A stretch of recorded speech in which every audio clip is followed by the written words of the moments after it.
Salut YouTube!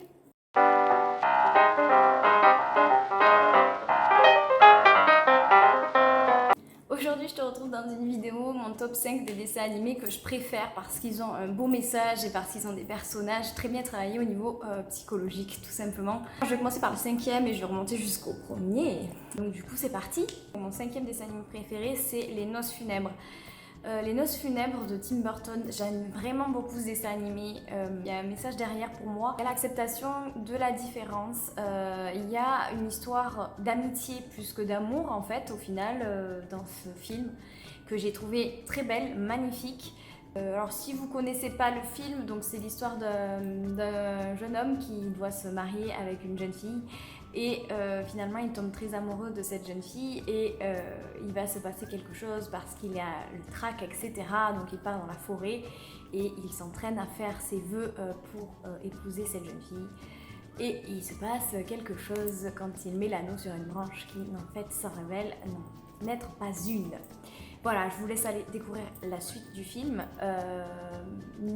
donc je le mets dans mon top 5 parce que je trouve qu'il y a une très belle histoire d'amitié entre une personne qui est décédée et une personne qui est en vie, alors qu'ils sont assez différents, on dirait, ils sont différents sur la forme. J'ai envie de dire, ils sont différents sur la forme, elle est morte, il est vivant, mais au fond, ils sont un peu semblables et j'ai trouvé cette histoire pour moi qui ressort. C'est surtout une histoire d'amitié entre les deux personnages principaux, donc Emily et Victor. En quatrième position, je vous mets Big Fish et Begonia sur Netflix.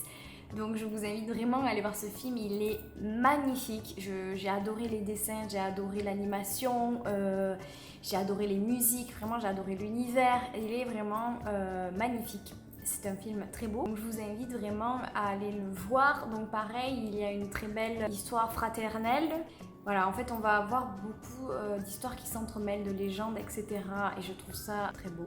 Voilà, moi ce qui m'a le plus touchée dans cette histoire, au final, il y a une belle histoire fraternelle, donc entre l'humain et sa petite sœur. Il y a aussi une très belle histoire en fond d'amour. Alors, je ne sais pas si on peut parler ça d'histoire d'amour romantique ou plutôt d'amour dans le sens où donc c'est l'histoire d'une jeune fille qui a la capacité, qui fait partie d'un peuple qui se transforme en dauphin rouge quand ils partent, ou orange, quand ils partent à l'âge de 16 ans pour aller explorer le monde des humains.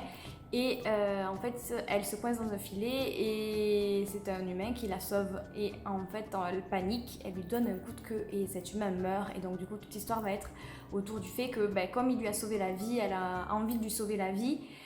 Et donc du coup elle trouve un moyen de le ramener à la vie, etc. Mais il y a toute une aventure que je vous invite à aller voir. Et donc du coup il y a une histoire entre ces deux personnages où finalement ce personnage, donc Big Fish, est un gros poisson pendant tout le long de l'histoire. Je vous invite vraiment à aller le voir. Qui se crée, et je ne sais pas si on peut vraiment parler d'amour en fait romantique. Après il y a aussi une très belle histoire d'amitié et d'amour à sens unique dans Big Fish et Begonia. Vraiment, il est très bien fait. J'ai beaucoup aimé le personnage du meilleur ami à l'héroïne. On passe au numéro 3. On a Princesse Mononoke. Princesse Mononoke, j'adore cet animé. C'est un animé qui parle pour moi, je pense pour tout le monde aussi, qui fait une critique un peu de l'homme et de la nature. Avec donc cette humaine qui est du côté des loups et qui est du côté de la forêt et qui essaie de sauver l'esprit de la forêt contre les humains. Et les humains, bien évidemment, qui détruisent tout, voilà, qui sont représentés comme détruisant tout, etc. Et je trouve ce film très beau, il a un message très beau sur l'écologie et aussi je trouve que Princesse Mononoke est donc un personnage très bien travaillé, un personnage féminin très bien travaillé, dans le sens où ça reste une enfant agressive et sauvage. Bon, elle a été élevée par les loups, sur ça on est d'accord, mais elle fait passer les siennes donc avant elle, et elle fait passer l'intérêt de la forêt avant son propre intérêt, ce qui contraste avec les humains qu'on va pouvoir voir dans ce film. Mais ce qui est bien aussi dans Princesse Mononoke, c'est qu'on n'a pas les méchants et les gentils. Je trouve que c'est très bien développé, l'humain, la psychologie humaine, etc. C'est très bien développé. Pour eux, ils font rien de mal en fait. Vraiment, ils essaient juste de survivre, comme elle essaie de survivre dans la forêt avec les siens. Mais eux, ils essaient juste de survivre aussi, de pouvoir construire des choses, de pouvoir construire leur avenir, etc. Et donc j'ai trouvé ça aussi pas mal, qu'il n'y ait pas une dichotomie comme ça, avec le bien d'un côté, le mal de l'autre. Les arguments des humains s'entendent, les arguments de la forêt s'entendent, mais c'est le fait qu'ils n'arrivent pas à vivre en harmonie qui est plutôt traité dans ce film-là. Voilà, c'est pour ça que j'aime beaucoup ce film. C'est un film qui montre enfin qu'il n'y a pas vraiment de méchants et qu'il n'y a pas vraiment de gentils. Donc mon top 2, le chat ambulant. Donc très belle histoire d'amour, bien évidemment. Donc si vous ne connaissez pas le château ambulant, donc c'est l'histoire d'une jeune fille qui se fait ensorceler parce qu'elle s'est approchée d'un peu trop près d'un jeune et joli magicien.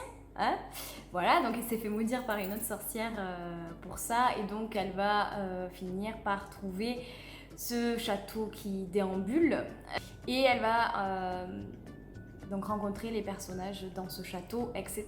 C'est toute une aventure que je vous invite à aller voir. Ce que j'aime dans ce film, donc il y a l'histoire d'amour que j'adore, il y a aussi le fait que Sophie, donc l'héroïne, elle a un énorme cœur. C'est vraiment une personne bienveillante, c'est vraiment, alors on peut dire naïve aussi je pense, mais elle a beaucoup d'empathie pour les gens, et j'ai adoré son personnage parce qu'elle fait pas de différence. Par exemple, elle va être très amie, elle va considérer qu'elle est très amie avec un épouvantail. Voilà. Et elle est très amie avec un petit garçon. Et elle est très amie avec un feu. Enfin, vous voyez, elle fait pas de différence sur la forme. Voilà, c'est ça. Elle fait pas de différence sur la forme. Elle veut connaître les gens dans le fond. Et elle les aime pour ce qu'ils sont dans le fond et pas sur ce qu'ils paraissent être. Et du coup, je trouve que c'est un beau message que de faire passer aux jeunes. Enfin, c'est un beau message à faire passer dans ce film. C'est qu'elle ne fait pas de différence sur la forme, mais qu'elle s'intéresse vraiment au fond des choses. Bien évidemment, il y a encore l'humain qui rentre en jeu ou qui détruit beaucoup de choses, puisqu'il y a une guerre dans le film, etc. Et on se rend compte que le jeune et joli sorcier participe à cette guerre, mais sans vouloir choisir son camp. Donc voilà, je vous invite à aller le voir. C'est un très beau film d'animation, très belle couleur, très belle musique, très belle animation. Et je trouve que le message est très beau quand on se concentre sur le message de Sophie, qui est qu'en fait, qu'elle s'intéresse au fond des choses et pas à la forme. Il y a d'autres très beaux messages dans ce film, je vous laisse aller les découvrir, mais là je vous dis pourquoi moi j'aime d'ailleurs dans tout mon top, je vous ai dit pourquoi moi j'aimais ces dessins animés-là. Moi c'est ça qui me touche le plus dans ce film.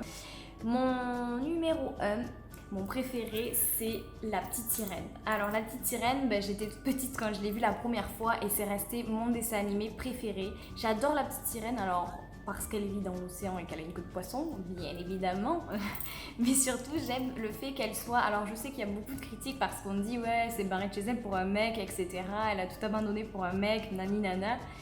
Alors c'est pas ça que j'aime dans le dessin animé. Ce que j'aime dans le dessin animé, c'est qu'Ariel, elle poursuit ses rêves. En fait, Ariel, même si elle est tombée amoureuse du prince Eric au premier regard, etc., je suis d'accord, c'est un peu gnangnan, mais elle a décidé de faire quelque chose de courageux, c'est-à-dire qu'elle a quitté sa famille. Elle n'a pas voulu... pour moi, elle veut pas forcément couper les ponts avec sa famille, genre en mode on ne se verra plus jamais, mais elle se dit tant pis, je quitte ma famille parce que j'ai ce rêve-là à réaliser. Ce rêve-là qu'elle a réalisé, ce n'est pas forcément finalement trouver l'amour avec Eric, puisqu'elle est déjà attirée par le monde humain depuis qu'elle est jeune, puisqu'elle a collectionné tout un tas d'objets, etc. C'est vraiment, elle a quitté tout pour vivre son rêve, c'est-à-dire de vivre en tant qu'une humaine. Le petit bonus, c'était qu'elle était tombée amoureuse d'Eric et donc ça lui a donné le déclic de se dire vas-y, j'y vais. Mais elle a toujours eu cette envie-là de partir de l'océan pour aller sur la terre ferme. Et c'est ça que je trouve beau parce que c'est un personnage en âge qui est jeune et qu'elle a décidé qu'elle allait poursuivre son rêve coûte que coûte et quoi que ça lui en coûte, puisque là ça lui coûte sa voix et même son âme si elle n'arrive pas à se faire embrasser par le prince. Mais voilà, elle part, elle abandonne tout pour vivre ce qu'elle a toujours voulu, c'est-à-dire vivre comme une humaine.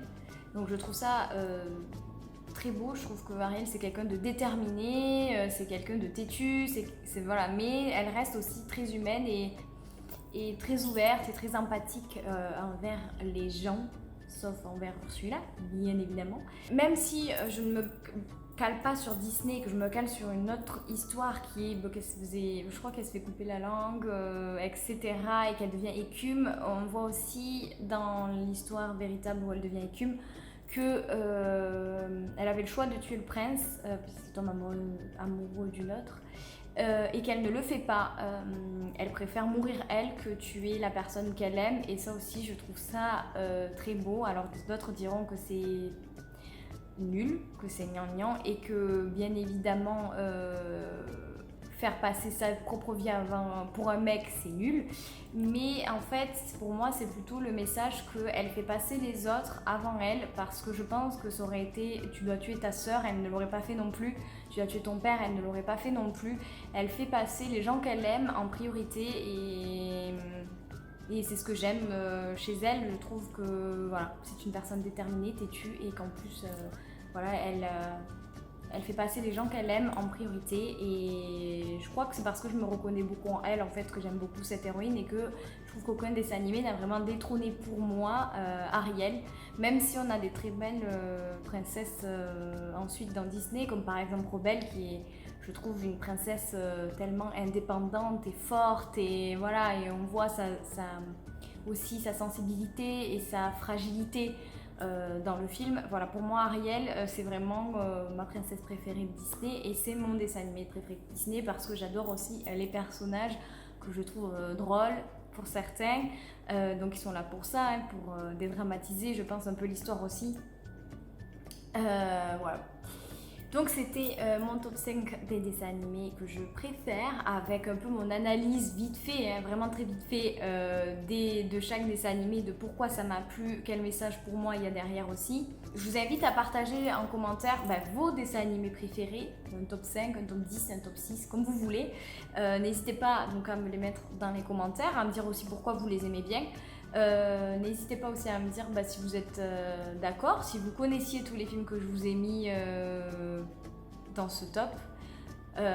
Donc je vous rappelle que Big Fish et Begonia est sur Princesse Mononoke, et Le Château Ambulant sont aussi sur Netflix. Les Noces Funèbres et La Petite Sirène, vous les trouverez sur Disney+. Moi j'ai pas Disney+, puisque ce sont des Disney, donc du coup je pense que Disney a dû les mettre sur Disney+. Pas sûre, mais je pense. Je t'invite à me rejoindre sur Instagram, n'hésite pas à t'abonner aussi à la chaîne, à mettre un pouce bleu, à partager si la vidéo t'a plu, si tu penses que ça peut être sympa que d'autres voient les autres messages qu'il peut y avoir dans ces films-là. Je te souhaite une excellente soirée, journée, nuit, ça dépend quelle heure il est chez toi. Prends soin de toi et à très vite.